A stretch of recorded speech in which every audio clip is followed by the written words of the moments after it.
Hospital लेकर गए और फिर उनके बेटे को मैंने जाके खुद ढूंढ कर तो मैंने कहा यार शफे भाई ऐसे तेरे बाप की आखिरी टाइम चल रहा है, जो हो गया छोड़ दो। तो जाके उनके कोई ख्याल करो, कहता नहीं जी हमारे सारे इस मुद्दे पे बात ही ना करें। अच्छा, बाबा जी अपने बच्चों को याद करते थे? कभी बच्चों की बात बच्चों को हुई तो आपसे? बड़ी याद करते लेकिन वो बच्चे ही नहीं उनको याद करते।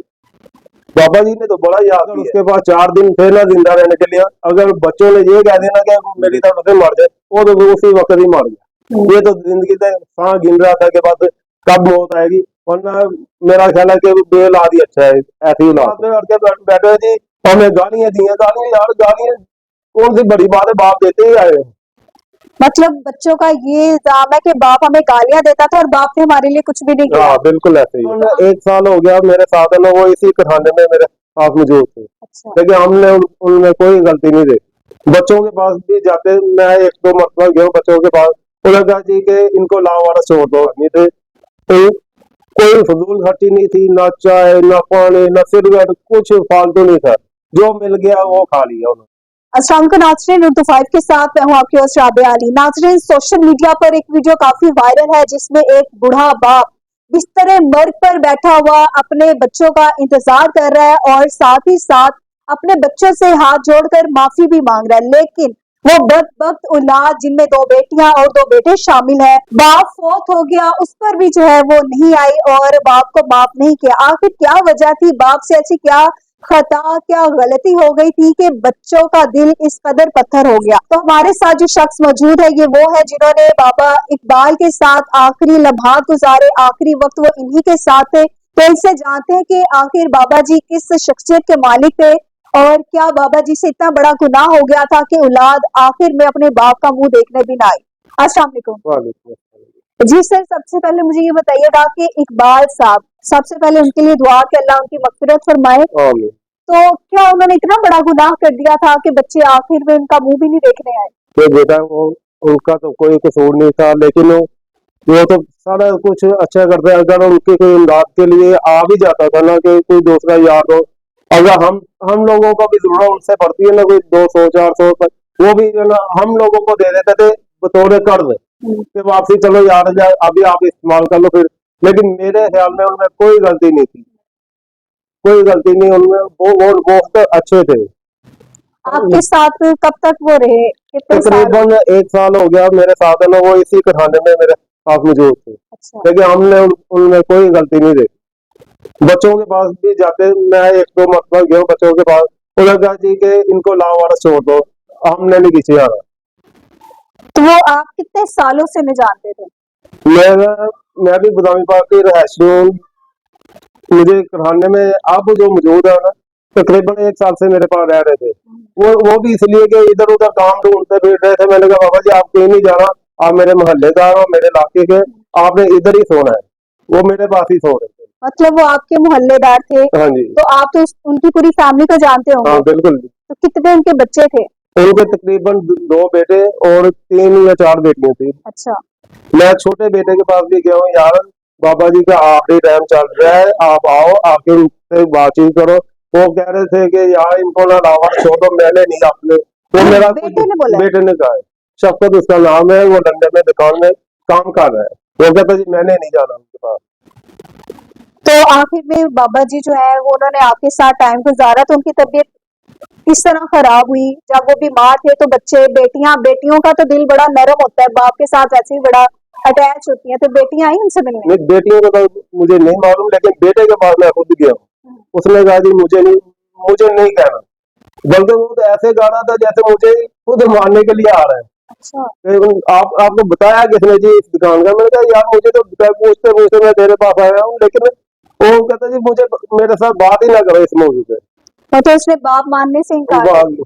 कहता जी मुझे नहीं कहना है, उनको लावारा छोड़ो ना छोड़ो ये आपकी मर्जी है। तो बाबा जी की तबीयत कैसी थी? क्या हुआ था? क्या बीमारी थी? बाबा जी तो पहले से ठीक थे, लेकिन देखिए जी बुढ़ापा होता है, बुढ़ापे में अक्सर इंसान कमजोरी होता है। उन्होंने ना कमजोरी की वजह से पीछे उनको अटैक भी इधर ही हुआ।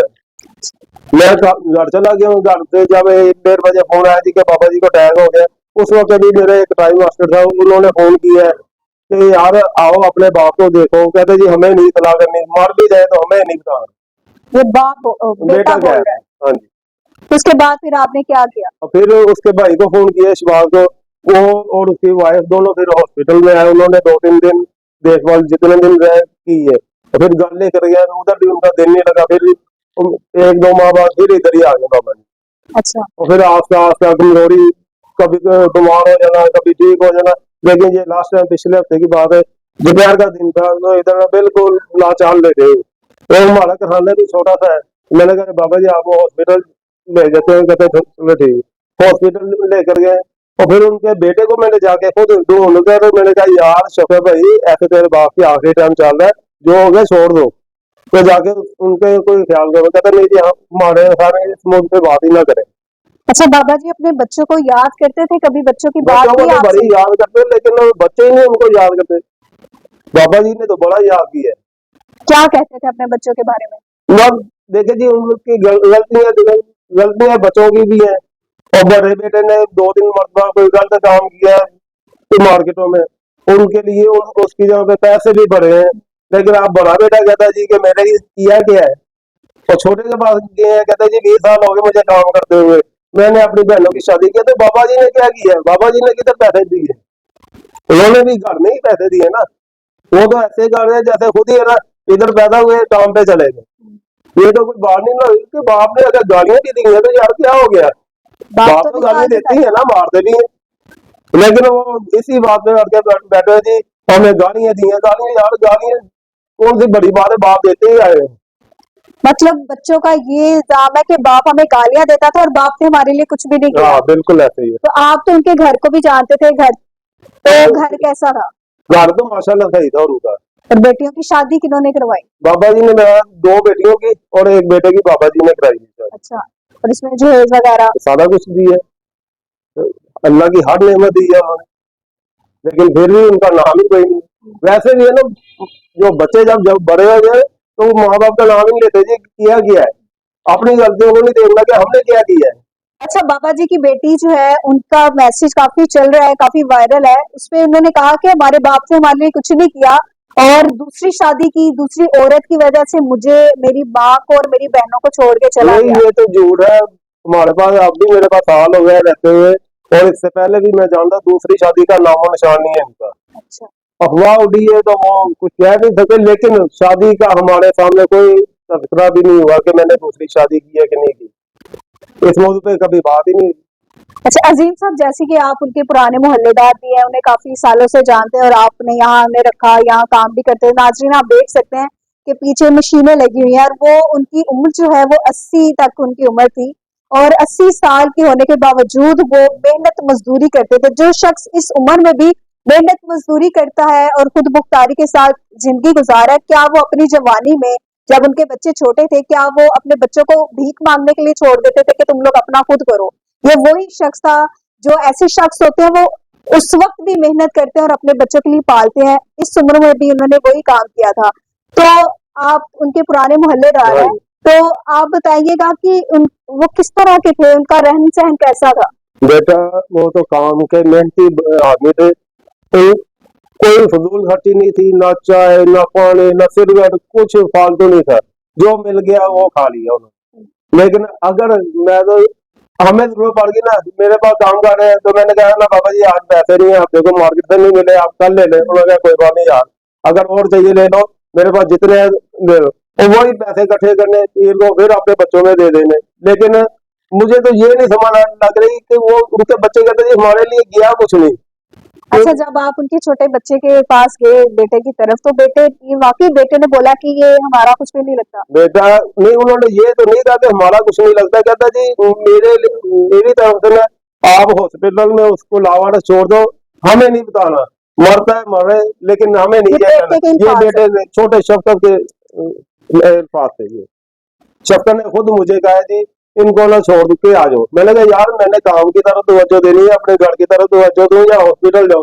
उन्होंने कहा जी उधर लावारिस छोड़ के आ जाओ। अच्छा, वो हॉस्पिटल में भी बच्चों से माफिया मांग रहे हैं और बच्चों को याद कर रहे हैं। आप गए थे हॉस्पिटल? नहीं मेरे पास बेटा टाइम नहीं था। सीधी सी बात है कि मुझे, क्योंकि मेरा छोटा सा सेटअप है, मैंने इधर से कमाना, इधर से बच्चों के लिए लेकर रहे हैं। अब क्या कहेंगे ऐसी औलाद के लिए? और ऐसा शख्स, बाप बेशक गालियां दी, बेशक बुरा था, समझ लें, लेकिन आखिरी टाइम पे मतलब बिस्तरे मर्ग पे डॉक्टर्स ने बोल दिया कि इनका आखिरी टाइम हाँ जी, चल रहा है और बिल्कुल। वो माफिया मांग रहा है, तो ऐसे बाप के लिए क्या कहेंगे आप? मैं तो यही सीधी सी एक ही बात कहूँगा, इससे तो बेऔलाद अच्छा है।